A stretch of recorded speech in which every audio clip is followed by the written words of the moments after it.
Shoot. Go. Go. All right. So welcome into the College Chaos Podcast. I'm Garrett Ross. He's Jack Mackenzie. And we are doing this on the fly. We have no producer today. So I messed up that intro. I didn't realize when I switched the camera from the graphic to us that it would cut the music. Hey, look, man. You do what you got to do. When you're shorthanded, you make things work. And if just take it as it comes, and that's how it's going to roll today. But man, believe it or not, I'm paid to do this. You are. You're a wizard when it comes to this stuff. But I wouldn't go that far. Man, so we are going to do this show today. Typically, we come on live on Wednesdays. If you are in Texas, you obviously know that we had a little winter weather come our way out of nowhere, thanks to global warming. That is just fantastic. The college Crystal Ball College channel was missing Grayson this week. He lives in Austin, so they had a lot of damage with ice, and his Wi-Fi was just out of whack, so we weren't able to connect with him, and we pushed ours to today, which I'm kind of glad, man, because we were going to talk Big 12 schedule. That's obviously been on everybody's radar, and it's one of those things that's kind of funny because I have never really noticed this much anticipation for a schedule release. But with all of the new teams coming in, UCF was hype, and their AD was said it was going to come out sooner than it did, and he kind of got a little laughing reprimand from Brett Yormark and the crew. But we were told for the while now that it was going to drop on the 31st. Baylor AD Mac Rhodes had made that abundantly clear on 365 Sports in the afternoon. And as usual, Mac Rhodes delivered. So the Big 12 schedule dropped, and that's been a point of emphasis. But, Jack, we had some more news this morning come out regarding Texas and Oklahoma. Yep. There's a lot of talk about, will this be their last year in the Big 12? When are they going to go to the SEC? And as of now, it's looking like they're probably going to be here through 2025. I know there's Fox is holding this up with some negotiations. But when the schedule dropped, that was probably one of the places people went to the most. Other than if you're a new team coming in, from our perspective, we're probably looking okay, what are they going to do with Texas? What are they going to do with Oklahoma? And I'm really surprised. Not more so on the Oklahoma part. Texas, man, I really thought that you would kind of stick it to those schools. They've shunned you. They did the opposite of that. Man, and Texas, they gave Texas the most cupcake-ass schedule I've ever seen as far as a parting gift.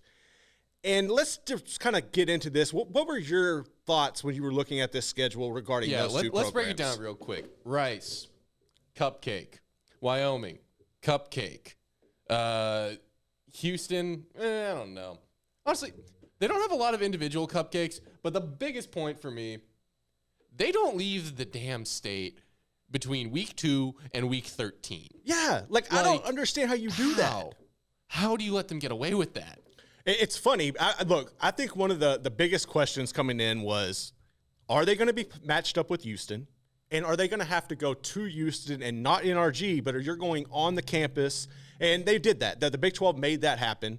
So I think that's one of the promising things. But other than that, man, you don't play. I mean, Alabama should be one of those games. I think they lose to Alabama. If they go into Bryant-Denny and win, that's a statement maker. Watch out, the entire nation.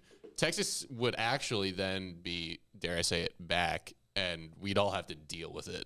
Well, and I think they have a better chance this year, obviously, than last year, because you're going to have Quinn Ewers is going to have another year under his belt. They're bringing back damn near their whole roster.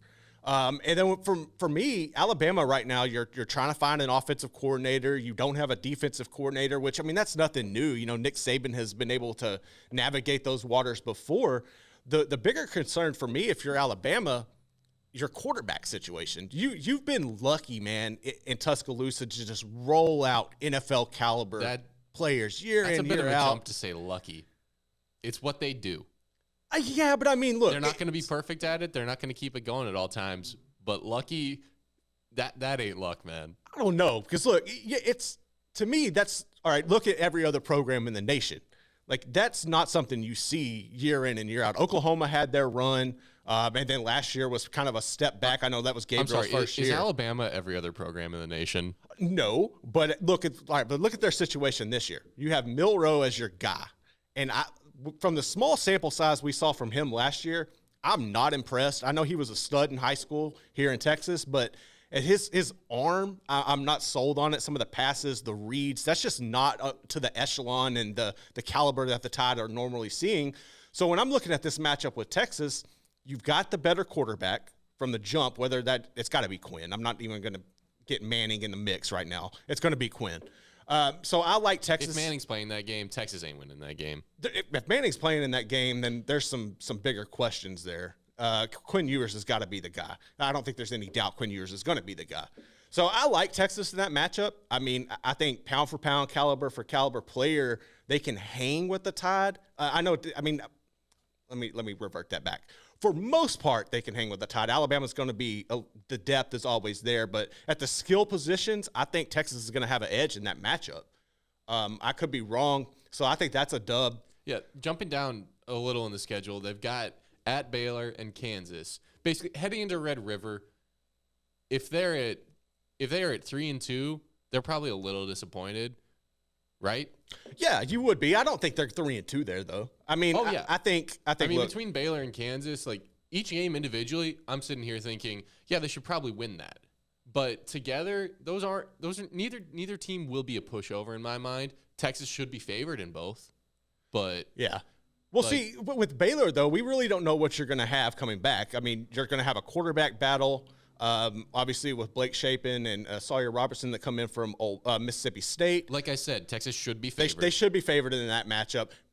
I'm not going to sleep on Kansas when it comes to Texas, though. Oh, yeah, me neither. And especially this year with Daniels coming back, having another year under his belt. They get them in Austin, though. But here's the thing. I think if you are Baylor and you are Kansas and you're looking at this matchup, other than today, you thought this was probably going to be the last time you saw them. So, I mean, there's some hope that that's a case where this isn't your last opportunity. So even if you do fall, you might get one more shot. We don't know because this is a one-off schedule. So we don't know, regardless of Texas and OU come back, what this is going to look like next season. So that could be an intriguing aspect.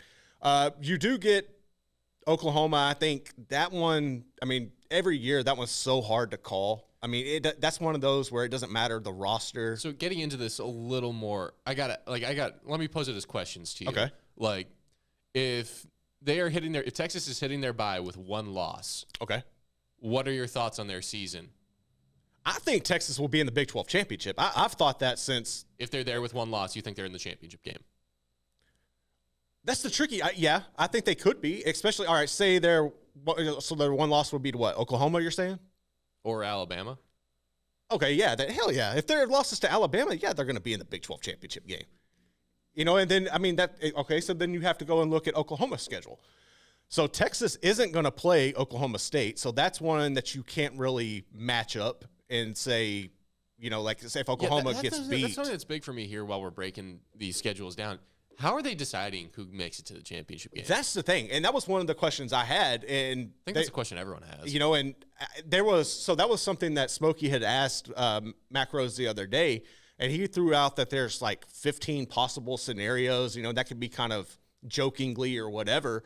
But yeah, you don't want a situation if you're the Big 12 to go back to 2014 and it was like Baylor and TCU and the whole one true champion joke and that nobody could decide anything. Emphasis on joke. Yeah. So, I mean, I don't understand it to me, unless you run, I think you're probably going to have to see like, do you go by points? Do you go by, Like, is it winning percentage and then some tiebreakers? I think that's definitely your first step with that. But it's going to be intriguing because you're not going to have a championship game. But this is something that you're going to have to get used to because I think your championship games across the board are going to go by the wayside. So you're going to have to figure out kind of like the old BCS method when you're looking to determine a national champion. You just pick your top two and kind of decide with it. So, yeah, I mean, that's one to keep an eye on. I don't know, but as far as Oklahoma, what are you seeing with the Sooners schedule? With the Sooners schedule, honestly, I see them probably, I think 4-0 heading into that Iowa State game. And I have no idea what to make of Iowa State next year. Yeah. But I think Oklahoma has every chance of being undefeated heading into the Red River. Well, they should be. I mean, that's weak. That is weak as hell when you look at that non-conference schedule. Oh, yeah, that's weak as crap. I don't know really what to make of Cincinnati. Obviously, Luke Fickle's Cincinnati I expect to is drop a little off different. without Fickle. Like, Yeah. I hate to say it. I don't want to be that guy that just sleeps on But them. it's because realistic. I think it's realistic. They're taking a step up in competition. They're taking a step down in coach quality. And they're facing teams that they haven't had to play a schedule like this. I mean, go look at their schedule. In non-conference, they have Pitt and is that Miami? No, that's Miami, Maryland. Ohio. Is that Miami, Ohio? That's not not Maryland. Okay. Yeah. So non-conference, Pitt's gonna be a telling game. Pitt's gonna be a telling game because they're 3-0. Then maybe you're feeling a bit better about how they might fare against an Oklahoma team who. If they're hitting their stride by week 4, Oklahoma shouldn't be losing that game. If Oklahoma comes out playing the way they ended the season, there's no way in hell Cincinnati's even hanging with Oklahoma. Yeah, if Oklahoma comes out playing the way they played Florida State in the bowl game, then the Big 12 better watch out because they very well could have another Texas OU championship game on their hands, and no one who's staying in the Big 12 wants that. So one of the things I was intrigued was how were they going to line up as far as Texas and Oklahoma go, like the teams you keep on the schedule. I thought honestly a good way to approach that would have been if you were a former Big 8 team or a Big 12 North team, you get Oklahoma and vice versa. If you're a former Southwest Conference Big 12 South team, you get Texas. But that's not necessarily the case because Oklahoma's not going to play Kansas State. That's one of those games Kansas State beat the hell out of them last year. And I think if you're Oklahoma, you don't really want to leave the conference with that. But like we said, you could be coming back next year and get them on your schedule. That's an intriguing one. But the game that really stands out to me on Oklahoma's, besides obviously the Texas game, is you get the bye, which I think is great. I think after any rivalry game, you should have a bye after that. And Texas and Oklahoma both have the luck of the draw. That's another thing I think is kind of weak for those two. I mean, look, that's a way for the Big 12 where I don't think it would seem all that overt if you were like, yeah, no, you don't get a bye. You know, people have been talking about like, people who stayed in the Big 12, like the Hateful Eight people, they're like, oh, we got to make sure we do this and that to them, like make them both go to West Virginia and Cincinnati and stuff like that. I would have loved that. That would have been fun. But not giving them the bye that they both actually got after Red River, that would have been one way that I think would have been very subtle to really mess with them. But yeah, but I guess they just didn't want to give it to them. Yeah, but I mean, look, I think I don't know, they're so weak. But the intriguing thing is after those buys, each team is going to play one of the new teams coming into the conference, and they both have storylines. I mean, we touched earlier on Texas and Houston, and obviously everything going back there. But UCF, Oklahoma's going to have UCF at home. This is going to be the Jeff Lebby, Dylan Gabriel, rematch game per se, since they come over to the Sooners from the Knights. And I would have liked to seen that game in the bounce house. I think it could have been. I would have probably given. I wouldn't say I'd give UCF the edge at all, but I think that UCF could have made it more interesting if they would have had that game in Orlando. But regardless, I think when you have the ties, if both of those teams, so UCF is, I mean, look, there's a possibility that could be a game that garners attention from game day. I mean, there's a story because everybody looks for the storylines. So that's something to keep an eye on. I doubt they get game day, but honestly, if I'm a UCF fan, I'm annoyed at home versus away. I'm looking at that away slate, and I'm thinking, why can't we flip our home and away slates in conference? Would I rather have Kansas State, Kansas, OU, Cincy, and Tech coming to town, or Baylor, West Virginia, Oklahoma State, and Houston coming to town? I'm sorry, that's not even close to me. No. It's not. Even if you have to drop one of the away games to keep the 5 versus 4, right? Yeah. If I'm a UCF fan, I wish that they flipped our home and away games. Another thing I found intriguing with the schedule as a whole was like the Big 12 really didn't say we're going to go out with with a rivalry week and really embrace that. Bedlam's intriguing because if this is the final Bedlam. Oklahoma State's going to have the luxury of having that at home. But as far as like TCU, Baylor and BYU was becoming, I guess that's what everybody wants, right? They want that to be a rivalry going into the As a Baylor alum, I'm here for it. Yeah, I mean, there's so many storylines there. Those teams aren't going to play this year. that's one to kind of keep an eye on. But as far as TCU goes, I want to look there. So TCU actually leaked their schedule, which was one of the more intriguing and hilarious things because the Big 12 built this thing up as we're going to have this specific date, we're going to have the specific time, and somebody and leave it to TCU. They've had a hell of an offseason after winning the Natty. You're losing a lot of your roster. You bring in Riley, which is controversial, and then they leaked the schedule. Yeah. Like, that's the most TCU thing ever. Like, come on, man.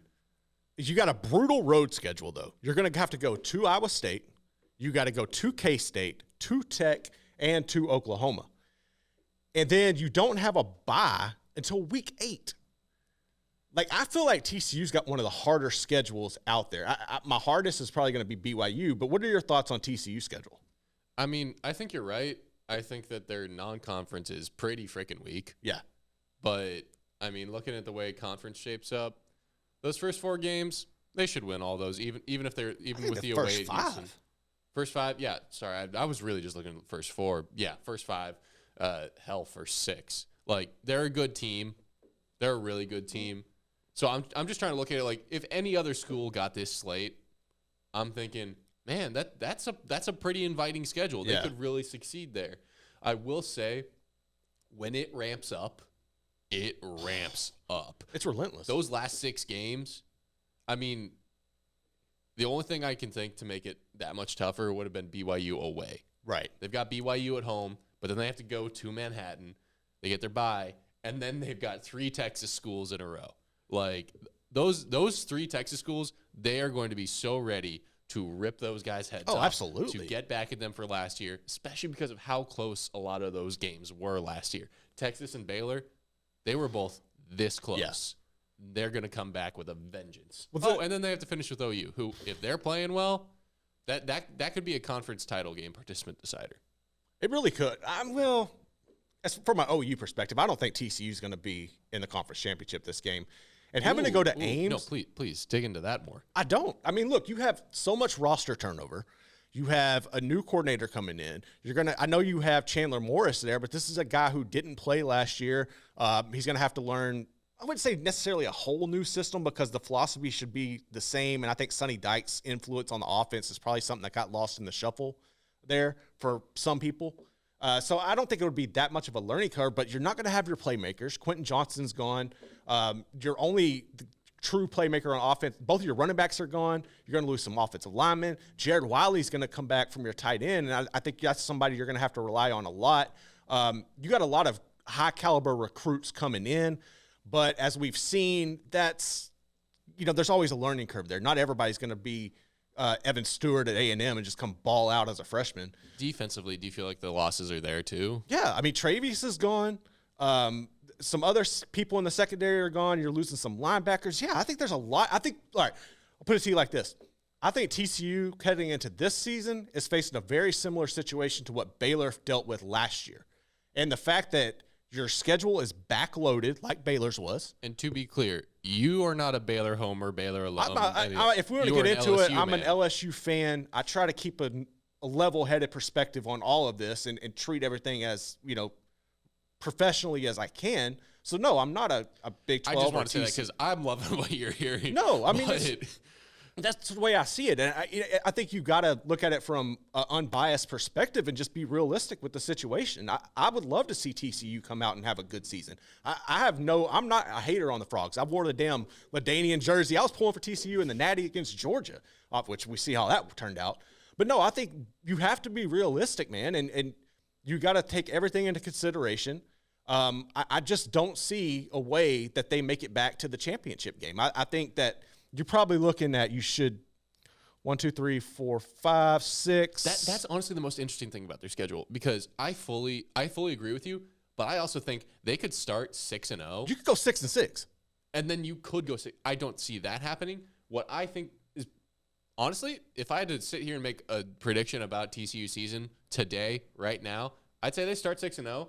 They finish 8-4. I could definitely see that. And I think having the bye before a Thursday night game. I think they drop one of these two, BYU and Kansas State. I think they drop possibly both. And I think they dropped at least 2 of their last 4. So at best 9-3. I think they beat BYU. And I need to see more from BYU. I was kind of disappointed with how their season turned out last year. Kansas State, look, I know there's going to be the mindset of they beat us and ruined our perfect season and we didn't get a championship. I think Kansas State has their roster is, well, while you're losing Deuce Vaughn, I think it's in a better place. It's a hell of a lot better place. So I like that matchup for the Wildcats. I think it is intriguing, though. You get the bye before, but you go into Lubbock on a Thursday night. Like, could that have been scheduled any more against TCU, even off of a bye? I mean, I don't know. Both of them, well. Lubbock on a Thursday night is something that's scary to me. But see, Tech gets a bye before that as well. But Tech is coming off a situation where you're playing BYU, who I just mentioned. Even though you are going to Provo, that should be a fun ass game. Yeah. But you're coming off a situation there. I like how they gave both of them a bye because I think that game, regardless of the schedules and I mean the records, I think that's going to be a lot of fun. That anytime you go to Lubbock, they always have a hell of an atmosphere. You throw that on a Thursday night, that's going to be intriguing. But yeah, I mean, I'm with you. I think the best case scenario for TCU, looking at the schedule, is probably 8 wins. I'm leaning more towards 7. I don't see them making it to the championship game, though. Yeah, let's look at the other championship game participant real quick. Let's look at Kansas State because they've got an interesting game non-conference with Missouri before they jump into I like that into the Big 12. But they have we were looking at buys. They have a really early buy. They've got a week 5 buy. Yeah, that's not ideal for anybody. And I think just kind of going back to last year with the health situation that they dealt with. I know, Knowles was beat up at times. The quarterback situation we saw. Wait, I'm sorry. That's interesting. I just realized they play all 5 Texas schools in 5 straight weeks. That's brutal. And you're looking at a because you have to go to Stillwater and Tech back to back. But then you get 2 home games with TCU and U of H. Houston, I really don't know what to expect from them. Yeah, then you head down to Austin, and then you host Baylor before you have the Sunflower State Showdown. Yeah, which is not like it used to be. And then they end with Farmageddon. Yeah, I like it, though. I mean, I like their scenario there. I think they can beat Oklahoma State. Tech, I don't know, man. Tech, I like Tech. Looking at games one by one is like, yeah, I see them. I could see them winning that one. I see them. When you put it 8 in a row like that, oh my. Yeah, that's where you got to have concern because it's going to start getting cold. You're going to have injuries piling up. That's 8 in a row with only 1 new member in there. So that's 7. That's 7 true Big 12 games in 8 weeks. Like that's not ideal for anybody. That's not ideal for anybody. That's not like. That it's like they're not in a new conference. It's like they've got a couple extra non-con games. No, that's a good point. And then look at the flip side here. Look at Kansas. So Kansas is going to start off on a Thursday night. Was that Montana State? Yeah, I think so. That should be a Southeast dub. Missouri State. Yeah, that's one of them. That should be a dub. The game with Illinois is intriguing. Illinois. Their defense is really solid. They have a good running game, but they did lose their coordinator to Purdue. They lost that. So I really don't know. I think that's one that could be a lot of fun. I think that could be eerily similar, honestly, to the bowl game against Kansas. I mean against Arkansas, where it just went down to the wire. But I think we'll learn a lot there about, more so from a trench aspect, and Daniels, how his health has done and his progression over the offseason. Then you get Nevada. Luckily, you get BYU at home. Texas. So they play, what does Kansas have? How many of the new schools does Kansas have there? They've got 3 of the 4 new schools. But you get Texas and Oklahoma. Yeah, that I don't know if that's something I want as a Kansas fan. Like there's that mojo about Texas for them where I feel like even though Texas should be on the upswing, yeah. It's like, okay, bring them on. Oklahoma's the one that interests me. Oklahoma, that game for Kansas, I feel like that was one that got away from them, right? If I remember correctly, this past year. And if they couldn't get it done last year, I highly question if they can get it done this year. I don't know whether or not to think Kansas is going to take a step forward or not. I don't think they're going to take a step back as a program. I think Leipold's a really good coach. I just don't know what they have coming through the pipeline right now. That's fair. How they're going to sustain the success they've had. I think they could. I mean, I think they could either take a step forward or, you know what? I think they could take a step forward because you're in a situation where you could be possibly 3-0 heading into BYU. Then I think you can, Oklahoma, I think you have a better chance, right? And I could be totally wrong on this, but I feel like right now they have a better chance of beating Oklahoma State than they than they do beating UCF.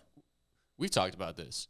Oklahoma State does not feel like they're in a good place. I need to see something from Gundy before I start predicting them to hold their own. Honestly, to make a bowl game. Right. Right now, everything I'm hearing out of Stillwater is making me think they're not going to a bowl game.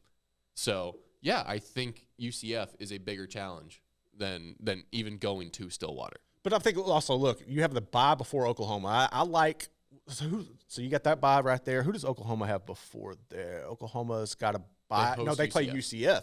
So that's an emotional game. That's a storyline game where you could kind of leave a lot on the field. I do wonder if it's a storyline game for UCF, but not for Oklahoma. I wonder if Gabriel and Lebby care. I mean, even if you don't, I think about Gabriel. Like, I think he cares, but I bet Gabriel's just like, yeah, I had a good time there. Now I'm going to go beat them. See, and I kind of think it's the opposite. I think Gabriel would be more emotional in that game per se than Lebby. I think Lebby's just kind of like, okay, I use them as a stepping stone to get back to my alma mater. What I'm saying is I think they're both going to be like fairly emotionless about it. If someone's going to be emotional about it, it's probably Gabriel. But yeah. Yeah. Iowa State. So Iowa State's intriguing. You got UNI starting off. That should be a dub. Really great segue there. Yeah. Iowa, look, you finally beat Iowa. Their offense is abysmal. They have come out and said they are not making any staff changes. Which blows my freaking mind. We're cool with averaging like 3 points a game. They are pushing the boundaries of nepotism for the world. Like, I would be so pissed if I was an Iowa fan. I saw this on Reddit in a thread about that, but some guy was like, Brian Ferentz needs to start doing the least and the worst. Start bringing hookers to the office. Start we're gonna take a Louisville approach. How much it takes to get himself fired, because apparently he can get away with anything. That's funny. That is great. So look, I don't see them beating Iowa 2 years in a row. Iowa State's down. We don't really know. I mean, are you comfortable with Deckers at quarterback?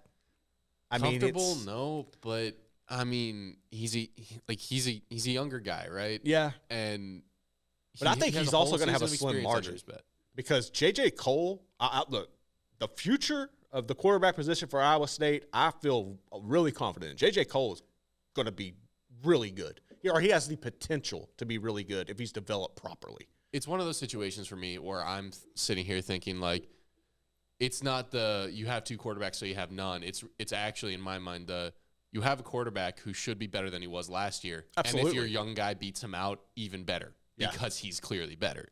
Yeah, that's fair. But here's the one that gets me. I feel like they should be on upset alert with Ohio. Ohio is one of those MAC teams, they're feisty, to say the least. They're going to be up for that game. And then you're coming off a rivalry, emotional game, and you're having to go to Ohio, okay? And then are you looking over Ohio to Oklahoma State, Oklahoma, TCU back to back to back? That's a game where I would put Iowa State on upset alert. I would not be surprised in the least if the Bobcats beat them. You heard it here first. We've got a non-conference upset alert. I feel it, man. Guaranteed. Hey, I'll guarantee it. Hell yeah, I'll guarantee it. So, I really do. I think that's an intriguing matchup. That's an interesting one to watch. But then, okay, so you go to Stillwater. No, you get Stillwater at home. Oklahoma State at home. I swear to God, I'm going to stop you right here. Whoever decided making this graphic for the Big 12, take it from baseball. Gray is away, white is home. Good God. Yeah, come on. Or do some different damn colors. Anyway, so then you get Oklahoma, who's going to be really good, and the defending champs, quote unquote, defending champs. The next game, that's a difficult slate there. Cincinnati, I still don't know what to make of. And then you get the bye before Baylor. I got to go back to the defending champs. They're not the champs. They're just not. I know they're not the champs. I know. They're as much champs as they were in 2014, and they actually have a trophy to show for that one. They don't even have a trophy to show for this one. They are not the defending champs. No. That's a good point. That is a good point. They aren't the defending champs, but, inches be inches. So, all right, then you get the bye. Is that going to become a thing for us? Inches, just because of the big play? It could because be. of that. You get a slogan Honestly, going I'm on. going to be sad if the Big 12 championship game doesn't come down to the literal inches again this year. I mean, look, it's the standard, isn't it? It's the standard. I mean, you set the bar high the past 2 years. It's got to come down to the last player inches. After the bye, though, you get Baylor at home. No, wait, Baylor on the road. Yeah, Baylor on the road. Which I think Baylor wins that game. Then you go to Kansas. I think they lose that game. They have Kansas at home. You go to Provo. You're not winning that game. Yeah. There's no – I don't see any way – I don't care about rosters. I don't see Iowa State going into Provo and winning. And then Texas at home, and then Farmageddon. You're not losing. I mean, you're going to lose both of those. You're probably going to drop 3 in a row at the end of the season, for sure. They've got a really rough end of the season. Like, if Iowa State's going to make hay, they're going to make it early. Like, that's just the way I see it. So let's go to Houston. Now, a lot of people might be looking at this schedule outside of Texas and thinking, oh, those are 2 easy games to start the season. I'm going to tell you something. That first game against UTSA. Let me tell you something. Let me tell you something. UTSA is in a position where they are what TCU used to be. They feel like they're building something. They feel like they can play on the big stage. They have a tremendous coach and a culture with Jeff Traylor and the triangle, the 2-10 triangle. And you have a quarterback who's been there since the 70s. Yeah, I don't know when Houston scheduled this UTSA game, but if they did it in the last, 3 years, they were not that smart. I feel like this was one of those where it was a home and home, like a 2-year deal.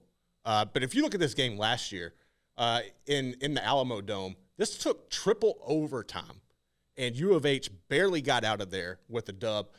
I wouldn't be surprised, honestly, and this would be a bad look for them to start the season off, especially in your inaugural Big 12 season. I would not be surprised if UTSA beat Houston. See, I'm taking that. I'm looking 3 weeks later, not like looking past TCU. I think they've losing to TCU no matter what. Sam Houston State. That's another one. That's one I expect Houston to win, but that's one that could make Houston look terrible if they struggle with Sam Houston State, who is a good football program. Let's be real. They're Casey a Keeler good has that thing FCS rolling, football program. And that's not just Houston who could look bad from that. That's the Big 12. Well, see, and you're also in a situation where, okay, you're starting off, I think, in the game you're going to lose. Then you have the battle for H-Town against Rice. That's a cupcake walk. Yeah. I mean, you should cruise through that unless you're licking your wounds and trying to look ahead to TCU. And then I think TCU kind of makes an example out of Houston. I think that could be a close game for about the first quarter, and TCU should pull away. Sam Houston's tricky. I think that's going to be eerily similar to the UTSA game from last year. Sam Houston should be sad that Houston has to play TCU before them. Oh, because they're going to get a Houston team that's going to come out being like, we got to recover from last week. We got to go show people why we're in the Big 12. That's very true. And then you got to go out to Lubbock. And this is a game where, kind of like the game last year with UTSA, Houston pushed Tech, which I think is going to make them angry. And I think Tech kind of makes an example out of Houston in that game as well. And then you're heading into the bye if you're the Cougars, possibly 2-3. And then you got to go to Morgantown that's home. Host them. You host, but it's still a Thursday night game. The second I mentioned that, I messed you up bad. I know. Like, oof. But yeah, so they get Morgantown at home on a Thursday, and then they have Texas coming to town. They should be pretty happy, honestly, that they've got a long time to prep for them for West Virginia, and they've got a long time to prep for Texas after that. Honestly, that's a pretty nice they're gonna have tough time with those games, but that's a pretty nice stretch from a scheduling standpoint. Yeah. It is, but then, okay, so after Texas, and we already know the emotions that are going into that game just because the hype that's been around it for the past couple of years, you got to go to Manhattan. You're going to get smoked. And then you got to come to Baylor. You remember the last time Houston was supposed to come to Baylor? Yeah, I was a senior here, and I was looking forward to the game the whole week. No one knew if the season was really going to be starting, and their equipment truck got here before the game got canceled on Friday. Yeah. And so I think that's a situation where while there's going to be a lot of emotion from a Houston standpoint, Baylor fans have been waiting for the Cougars to come back to Waco for a long, long time. And you're going to know a lot about yourself if you're Baylor at that point. That's one where I kind of going back to the Tech game at TCU, Houston could be walking into a hornet's nest, man. They could be. But those last 4 games, starting with at Baylor, that's where Houston makes a push if they're going to make a push late season. Those last 4 games, at Baylor, Cincinnati, Oklahoma State, at UCF. Do I think they're going to win more, like the majority of those games? No, I don't. But the rest of their schedule, the middle of their schedule, is not inviting to them. Like that 4-game stretch at the end, that's where bowl eligibility will be decided for them. Well, at least you're ending the season with 2 common opponents that are coming over from the American with you. You get Cincy at home, but you got to finish it. You got to finish it going to the bounce house. I do not like that there. Oklahoma State at that point, have you found yourself, or are you reeling and just kind of like everybody's checked out? I don't know. Yeah. Cincinnati. No. Let's jump up to Baylor. Let's keep it in the state real quick. All right. Let's start with Baylor here. So if you're looking at that 3rd game and you're going, who the hell is that? That is Long Beach State. Long Island. Long Island. Okay. Long Island. Yeah, the Long Island Sharks. And I thought this was funny because the other day when Mac Rhodes was on 365 Sports in the afternoon, he was not shy about they wanted an FCS opponent, that this team is young, and you were coming off arguably your toughest non-con game in 20 years.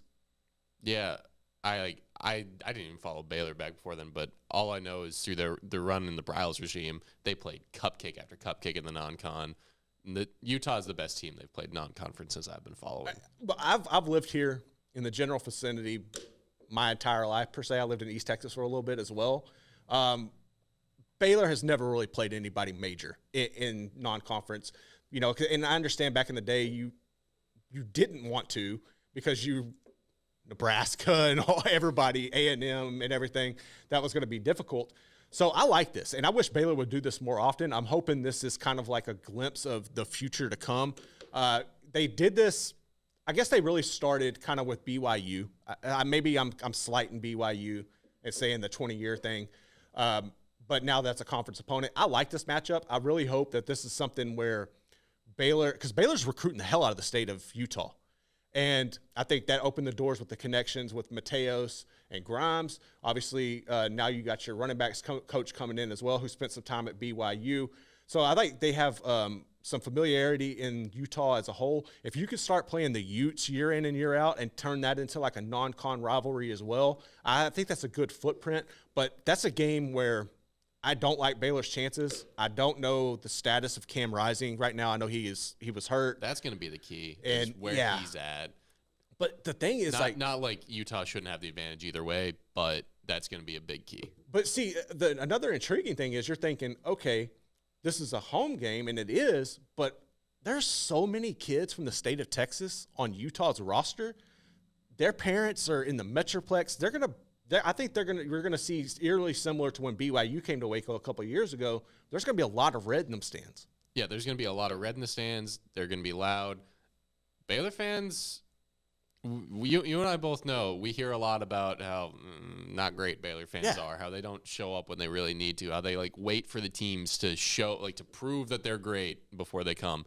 Well, I hate it, but that is a watch out. That crowd could be very red and very loud, and I think that's some of Baylor's own doing too. Yeah. That's a story for later. That's a story for later. But we can all of that is to say, Baylor starts with 4 home games, and they probably should lose 2 of them.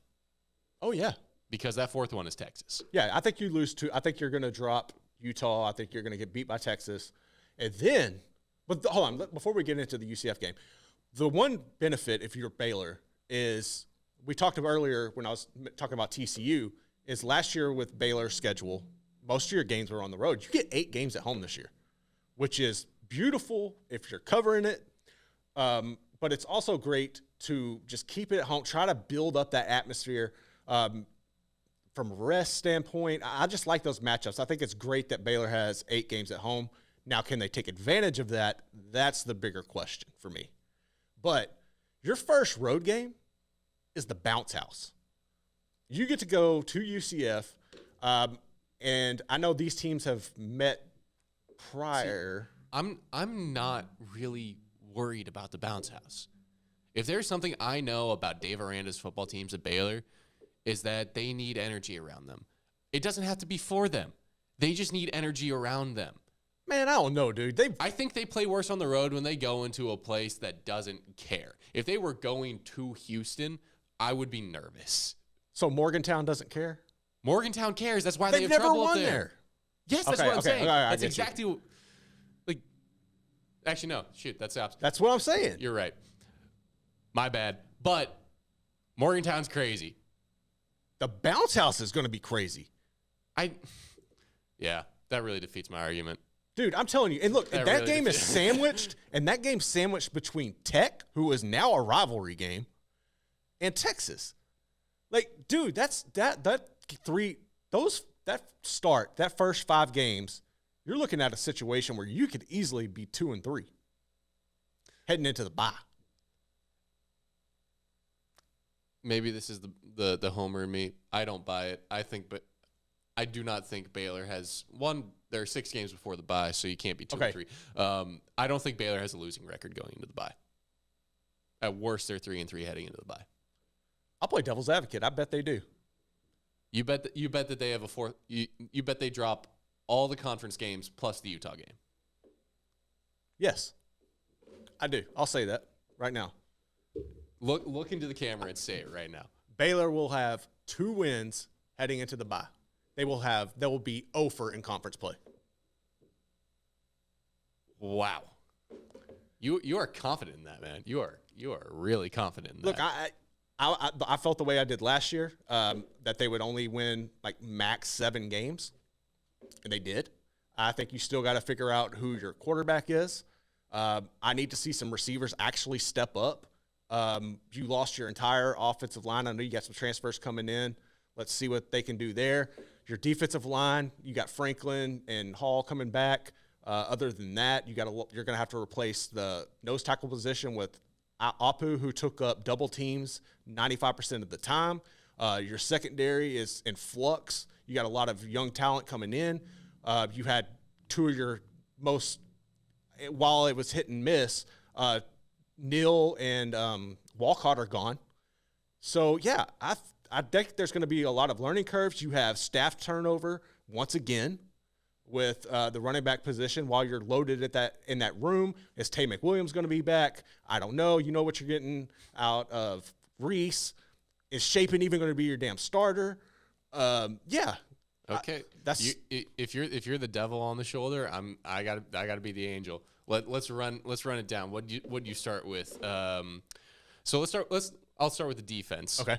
You fired your coordinator for a reason. Okay. That's Let fair. him go, fired him, whatever you want to say. He's gone for a reason. Aranda's going to have that much more of a role in the defense. Powledge is. I like Powledge a lot. Oregon loved him. I like Powledge a lot. I think we love Powledge. But there's a learning curve. I don't think Powledge is going to come in and magically. I think it'll look somewhat. I think Aranda's going to have that much more of a hand in the defense to help that. And frankly, I'll take Aranda over Roberts every day. Well, yeah. He brought LSU on Natty. offense. On offense, I'm not concerned at all about the running back room. They have plenty of good guys who are going to be running behind a good O-line. You know why I'm not concerned about the O-line? Because of the transfers and because they've got a top 5 offensive line coach in the country leading that room. Eric Mateos is getting paid like one. They fended him off from Georgia by paying him like one. And they did not live up to the expectations last year with all the guys coming back. They were mediocre at best. I think mediocre at best is harsh, especially by the end of the year. And frankly, certain guys just could not get their stuff sorted out. Connor Galvin was supposed to be an all-conference. He got the hype went to his head. The hype, honestly, it seems like that's the case. And then Mizuka, who's transferred out, clearly something did not work out there. I feel like that was I could be totally wrong. I like Mike when he was in here. He seemed like a hell of a personality and somebody who would be a fun teammate. Like something just didn't seem to mesh between Baylor. I think that was, and I think that might have been I could be wrong. I feel like where he landed, that might be like in one of those NIL situations where you're wanting more than you're going to have to earn at Baylor. Yeah, I'm not sure. Point is, I like the transfers we brought in a lot. Baylor brought in a lot. And I really trust the coach because that offensive line was not playing badly at the end of the year. That offensive line was not the reason why the offense could not get it going last year. I've got serious concerns about quarterback. Oh, yeah. I've got serious concerns about quarterback. No one who talks Baylor shouldn't. But you're also in a situation where, and you can't, I can't fathom why you didn't throw Ben Sims the ball in the Armed Forces Bowl. I don't get it. But you lost Ben Sims. Drake Dabney was hurt. I really like Kelsey Johnson, and I really like Roberts. Jake Roberts coming in from North Texas. That kid is a baller. Listening to him talk, he's got it. He's got that leadership mentality. I think he could be a difference maker, but I still. So there's a lot to like in the tight end room. Yeah. I like the running back room. I like the offensive line room. I like Keatron Jackson coming in from Arkansas and transforming that wide receiver. I forgot about Jackson. You cannot. But still, I don't think one player. I don't think one. You go from having Monterey have to be your number one. He's not built like a number one receiver. He's not an outside threat. So now he becomes a speedy slot guy who's your number 2 threat. You pair that in offense where really you want 2 tight ends, a running back, and 2 wide receivers on the field. You've got all those guys, and you've got good versions. I'm gonna have to see it. I'm gonna have to see it, man. The offensive play next year, truly, I expect it just to come down. The offense at its core will either succeed or fail based on the quarterback. I know, crazy statement, like it's football. But like there's almost no excuse for Baylor not to have an offense that can win them 8 games next year. Well, You're saying that Baylor's going to start 2-4 before their bye, before they hit the meat of their conference schedule. I'm saying there is no way that Baylor should drop. Is it the meat, though? Look, I think those first 3 conference games are more difficult. Okay, I think they should have no problem with Cincinnati. I think they should have no problem with Iowa State, the way Iowa State has been, and we don't know, and they're coming to Waco. Houston, I think they can beat Houston. I guess what I'm saying the meat is the at Kansas State, at TCU, back-to-back 10th and 11th games. And you're going to drop both of them. I expect to drop both of them. And then, yeah, dude, all right, so. But you're saying 6-6. I'm saying something more like 8-4. We'll see. I mean, all right. Like my mind, you find a way to win one of those 2 games late in the year. You find a way to win either at Manhattan or against TCU. And TCU's a rivalry game. All bets are off. Yeah, but they struggle mightily with TCU. Means if I'm sitting over here, I'm thinking, hey, Baylor actually can drop 2 or 3 early on. That's fair. If they only drop 1 on the back end. I really do not see them dropping more than 3 in their first 6. Man, if they squeak one out, I think it'll be probably Tech at home. They are beating Tech. They are beating UCF. They're starting 4-2 with losses to Texas and Utah. We'll calling it here. We'll see. When you look at this, though, is there also sorry, real quick before we transition, we're not going to cover basketball at all today. Yeah, we're not going to cover a buy or sell segment. We're just going to run through the rest of the last 12 minutes of this hour. We're going to get to the 4 teams we haven't gotten to, and that'll be that. Yeah. All right. We might go over a little. All right. Go with one of the teams. Cincinnati. Who haven't we got to yet? We've got BYU, UCF, Cincinnati, and West Virginia. Okay. Let's go with BYU. BYU is starting off with Sam Houston. That's one of those where I think Sam Houston is going to push them. I love Sam Houston. I love Casey Keeler. And then now that they're stepping up, I know they're at a disadvantage, but I think they've got something special there that they will be able to build on. And I think, like I said, with UTSA looking at a Houston, I think you're looking at Sam Houston wanting to be UTSA. And I think you're going to see that here over the course of the next 5 years. I think Sam Houston can make that game interesting. I like BYU. That second game, I don't know who that is. BYU should win it. Then you go to Arkansas, or host Arkansas. Wait, yeah, you go to Arkansas. You're losing that game. Yeah. Even with KJ Jefferson gone, I like the Hogs. I think you lose that one. I think you lose the Kansas game. They've got honestly, I think this is the toughest schedule. Really weirdly tough stretch here because do I think they should be better than Cincinnati? Yeah, honestly, but you're going in you're hosting Cincinnati on a Friday after you're coming off games at Arkansas, at Kansas. It's a tough stretch getting to that bye. It is, but I also think that's going to be a situation where that's a must-win. And maybe must-win is being a little must-win. It's not a must-win, harsh, but it's a situation where you can't afford to lose that game. Yeah, I agree fully. And are you going to be beat up? More than likely. But it's Friday night. It's in Provo. Yeah, I think the Cougars should handle that. And then you get that bye. Yeah, and boy, which is going to be they better get much needed. Yeah, they better get everything they can from that bye week because rattle them off, Garrett. All right, so then you are going to TCU. I think that's a loss. Yep. You are hosting Texas Tech, which could be a very intriguing game. That's a must watch. I'm gonna have to figure out who is Baylor playing that week, what time are they playing. I need to watch. Baylor's playing Cincy that week, so yeah, depending on time discrepancies, that's a must watch game. That is everyone who's sitting at home on their couch and can watch whatever they want to watch. Oh, dude, yeah, watch that game. Yeah, that's gonna be something. But then you get to go to Texas. And then you have to go to Morgantown. That is probably one of the most brutal back-to-backs of all of the schedules when you look at this, in my opinion. Texas is really good, and then Morgantown is tricky regardless. But then you come back. It's Morgantown in November as well, so it can be cold. It can be wet. That's not a factor for them. I don't think that the weather's a factor for BYU. The weather's a factor no matter where you're playing. Altitude, thankfully, for BYU is not a factor going to Morgantown like it is for other schools. But I don't think I think BYU plays in the cold. Okay. I don't think the weather is a factor in that one. Then Iowa State, that's one I think you should win. And then you round it out with the two Oklahoma schools. Luckily, you get Oklahoma at home, which should be fun. I think that could be intriguing. I think Oklahoma still beats them. And you go to Stillwater. I like BYU in that matchup. Obviously, that's just probably because I am so unsure what the hell Oklahoma State's going to look like. So I think BYU's got the toughest schedule, in my opinion, out of everybody in the Big 12 right now. Yeah, I'm trying to think of ones we've looked over already. But that's just I know that's Paul is saying West Virginia. I don't agree with that. Have we talked West Virginia yet? We have not talked. Okay, so that's a good transition.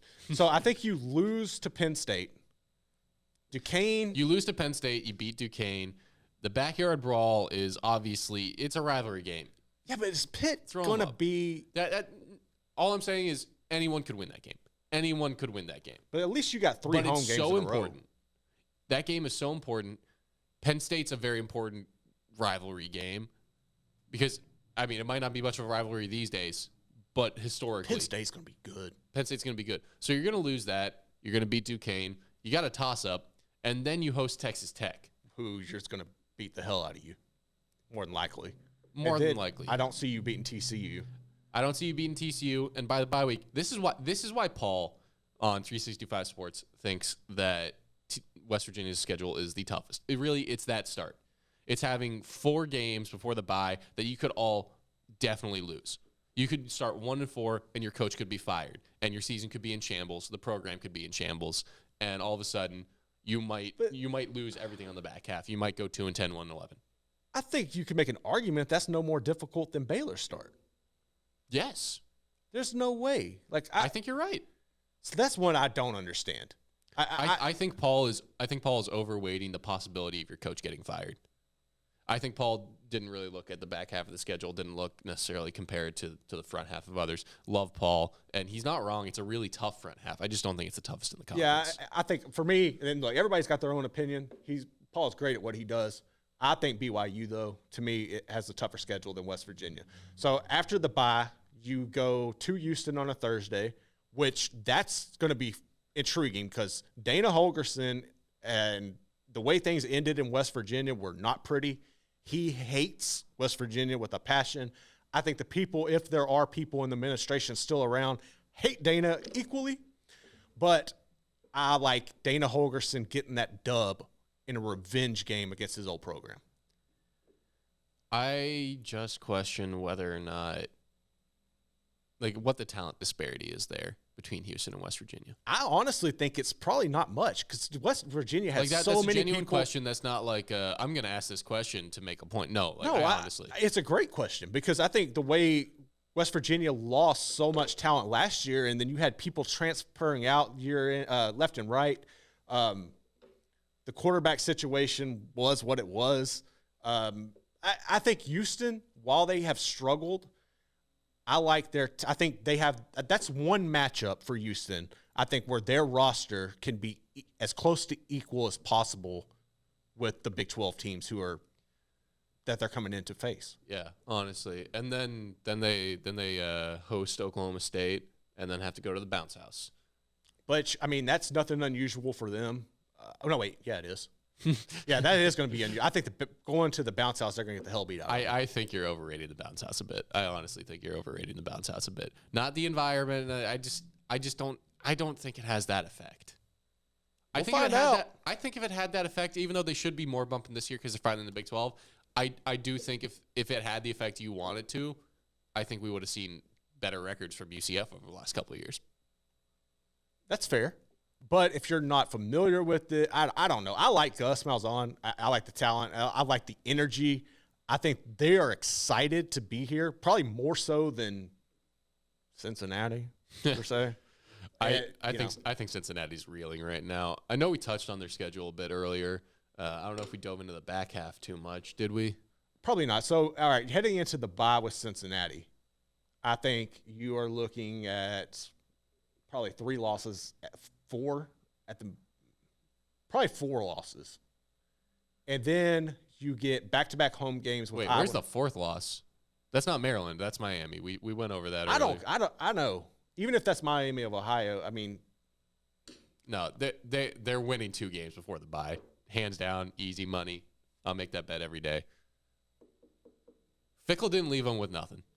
I know, but all right, whatever. So they'll have after the bye though. That's what I really wanted to jump after into. the bye. You get 2 home games back to back with Iowa State and Baylor. I think the Iowa State is your best chance of winning. I don't see you beating Baylor. Then you go to Stillwater. I don't know if you're ready for that, especially coming off of a game with Baylor. That is going to be physical. It'll be very interesting to see where Oklahoma State is at that point in the year. That's true, but I still would probably, just from a coaching standpoint, I'm giving Gundy the edge over Satterfield. Yes, me too. Every day of the week. That's just me. I think you get beat by UCF. Houston's going to be intriguing. I think Houston's probably going to be looking for some revenge. I might give Houston the edge in that one. And that one could come back and bite me. West Virginia will be an interesting one. Does that mean more to West Virginia? Well, I guess depending on how that's going to mean a bunch to both teams. I think it might mean more to Cincinnati just from, like, you have the opportunity to play a rival who, per se, looked down on you for quite some time. And that's one where, kind of going back with the roster matchup, I think Cincinnati's roster could match up with West Virginia as well. I wouldn't be surprised to see Cincinnati beat West Virginia, honestly. Yeah. And then they finish with Kansas. at home. I think Kansas beats them. Let's get to UCF now because, dear Lord, everything you said about UCF today makes me think you have them, at least at some point this year, being on the to me, they Indy Conference title game discussion. No. I'm not saying actually be there at the end, but at some point in the year, with the number of times you've been like, but the bounce house. I think they can spoil some people. I think you start off. Yeah, let's run through it. Okay, you beat Kent State. Going to Boise State's going to be interesting. I think the travel, Boise's in the situation where they're on the cusp of they want to be in UCF's situation. They feel like slighted, like San Diego State, where they keep getting left out for whatever reason. I think their best hope at this point is going to the Pac-12. We'll see if that happens. I still think UCF wins that game. Villanova, you're winning. Yeah, you're winning. FCS program. Kansas State in Manhattan, you're losing that game. So you're starting 3-1, and you've got Baylor coming to town. And I think coming like off UCF in that game. Yes, I think coming off the loss to Kansas State, You don't want to go 0-2 in your debut in the Big 12. I think you get a bounce-back win against Baylor. And then you go to Kansas. Lawrence. Yeah. How you feeling about that game? I think that game can be fun as hell. And I think that game is a toss-up for either team, honestly. Okay, so heading into your bye, you're either 4-2 or 5-1. Yeah, easily. I think that's After the bye, you've got at Oklahoma, That's West a loss. Virginia, at Cincinnati. yeah. You're not beating Oklahoma. I think you can beat West Virginia. I think you can beat Cincinnati. Mm-hmm. I think you can beat Oklahoma State. I think you get beat by Tech and you beat Houston. Okay, so let's count that up. So where are the losses? We've got. So you're going to lose. We've got 1.5 between the two Kansas schools. Right. And then you're losing to Oklahoma. Losing to Oklahoma 2.5. You're losing to Tech. Shoot. Yeah. You're losing to Tech. Yeah. You're going to So lose 3.5. to Tech. Yeah. Yeah. So if you're It's telling a me they favorable finished 9-3, schedule. they're not in the conference title game. I don't think so. No, I not think like in it, but like in the discussion, they're a player in it.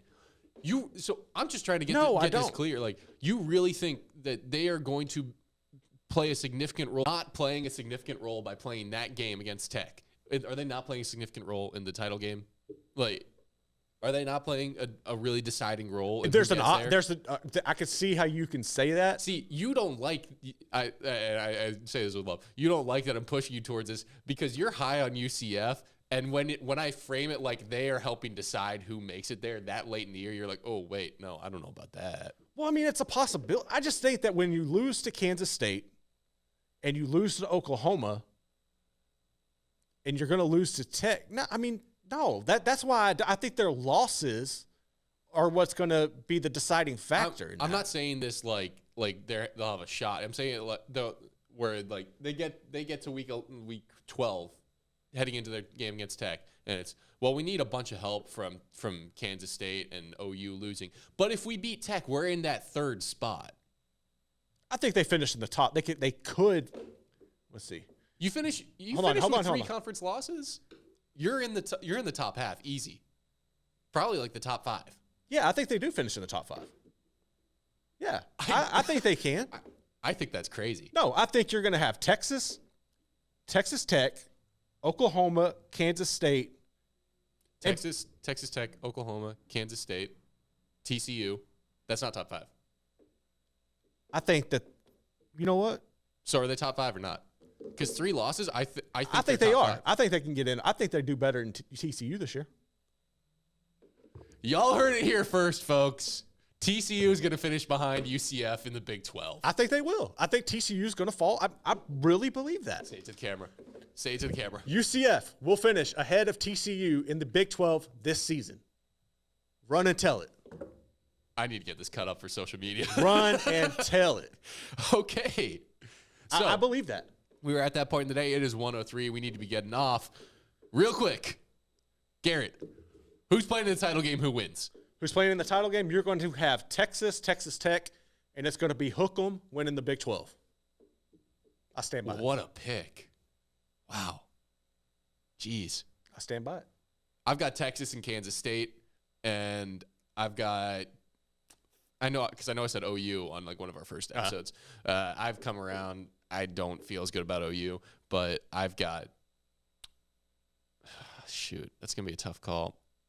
I think I've got Texas winning it. The eyes of Texas are upon you. I want to puke. I want to puke saying that. You want to do it? I want to puke. Throw them hook'ems up. No. All right. No. Who you got? Hold on. You got to give me a pick before you get out of here. I said Texas. I'm just not throwing anything All up. right. So we both got Texas winning the Big 12 championship. I got the Horns beating Texas Tech. We are going to see what happens. But before we do get out of here, we will not have an episode next week. I will be alongside Jacob, Paul, Smokey, and Craig covering the Super Bowl out in Phoenix. So be sure to tune in to 365 Sports every day as we come to you live from Radio Row. We will be back, though, the following week with some more heat on the College Chaos podcast. Of course. But don't forget to check out the Bearcast. Yeah, check all that out. Check all that jazz. You know where to find us. We'll holler at you. did it again. Sorry, y'all.